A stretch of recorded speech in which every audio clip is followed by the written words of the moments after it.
Welcome into the PFF Free Agency Update, powered by PFF Elite. Sam, the Green Bay Packers making a lot more moves than usual this year. They go out and sign tight end Jimmy Graham. Yeah, I love the potential of Jimmy Graham in this offense. Look at what Aaron Rodgers was able to do to Jared Cook, who was a disappointing receiving threat at tight end. Came there, looked like a star. Jimmy Graham could get back some of his old mojo. Last season, he had an extremely low yards per route run figure, just over 1, which is like a third of the league's best weapons. But let's see what Aaron Rodgers can get from him. Yeah, only 32nd last year in those yards per route run, but he had 10 touchdowns. Seattle used him as a red zone threat. I think at the very least, Green Bay is getting a big-time red zone weapon in Jimmy Graham. Sam, the Packers continue to make moves. It's Muhammad Wilkerson coming into town. Fascinating signing because Muhammad Wilkerson, at his best, is one of the most versatile and destructive defensive linemen in the league. But we're now 6 years from his best season, a 90.9 overall grade back in 2012. If they get that guy back, it could be a huge signing. He's still versatile, but how much does he want to play now? Yeah, he was third in the league among interior defensive linemen in that year, 2012. 2014, he was fifth best. 2015, he was 11th best. But the last 2 years, trending down, not nearly as good. So I think it's going to be this effort level type of deal with Wilkerson. But if the Packers get the best out of him, pairing him with Mike Daniels and Kenny Clark, could be a really good defensive line. Sam, the Tennessee Titans are grabbing all of the New England Patriots. This time it's cornerback Malcom Butler. What are they getting? Yeah, big money deal from Malcom Butler, and they're paying for the guy that was a second-team PFF All-Pro in 2016, not the guy that had a down year in 2017. Forget the Super Bowl for a minute. Even just looking at his raw numbers a year ago, including the playoffs, he allowed twice the number of touchdowns he surrendered the year before, and has the passer rating against was 15 points higher. So this was a significant down year for Malcom Butler, but the talent is there. Yeah, 83.2 grade in 2015, 88.1, as you mentioned, in 2016, down to 79.2 last year. But the high end of Malcom Butler still very good and a high upside signing for the Titans.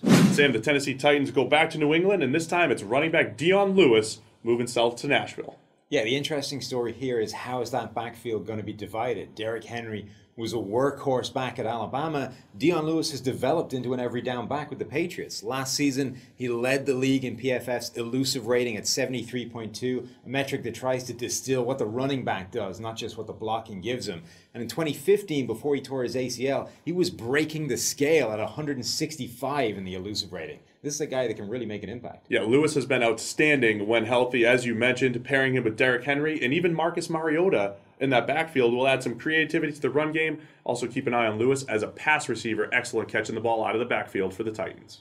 Sam, the Washington Redskins are going out and grabbing former Seattle Seahawk wide receiver Paul Richardson. What do you make of that deal? Yeah, it's a move I don't love. They paid Richardson a lot of money, and he is in danger of becoming one of those guys that is a contested catch guy only. And if that's the first thing you can say about a guy, that's concerning for a wide receiver. Hate that in general. Don't like that. Last season, his rate in contested catches was just 41.8, which is 64th among 98 qualifying wide receivers. The number of contested catches or contested passes thrown his way was 36.3, which ranked 4th among wide receivers. So he was a guy that was thrown a lot of contested catches and didn't come down with many of them, and that's supposed to be his specialty. Yeah, he'll make one of those highlight reel catches every now and again. Russell Wilson gave him a lot of opportunities, but now he's going to Alex Smith, who likes to throw to the open man, not necessarily the guy in tight coverage. So maybe a curious fit when it comes to Paul Richardson in the Washington Redskins. Sam, the New York Giants have gone out and made left tackle Nate Solder the highest paid offensive lineman in National Football League history. Yeah, big upgrade for them because they were upgrading from Eric Flowers at left tackle, so it would be hard to get worse.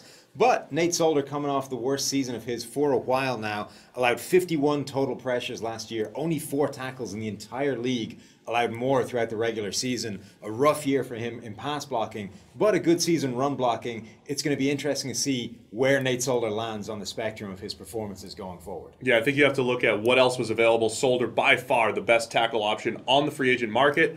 And like you said, up and down, I think, is a pass blocker, but one of the best run blocking tackles in the entire NFL.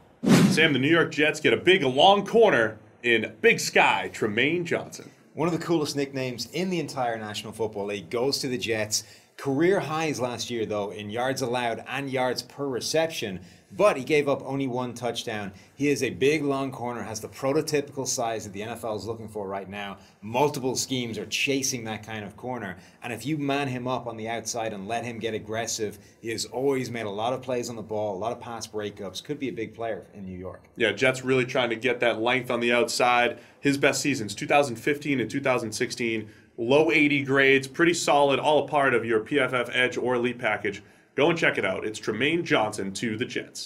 Sam, the New York Jets making a lot of moves the last couple days, including Avery Williamson, linebacker. They're bringing him in. Yeah, coming off a career year last year with Tennessee, top 10 grade overall linebackers. Really is a run-stuffing specialist, though. Had 27 run stops last season, and a run stop percentage that was good enough for 16th in the league among inside linebackers. That's his specialty, but they're going to a division with New England where stopping the pass is more important. Yeah, seems like more of a specialist role player, but he's very good. Like you said, at stopping the running. He's a very good tackler as well. Only missed 27 tackles in his entire career on almost 400 attempts. That's a very good tackling efficiency.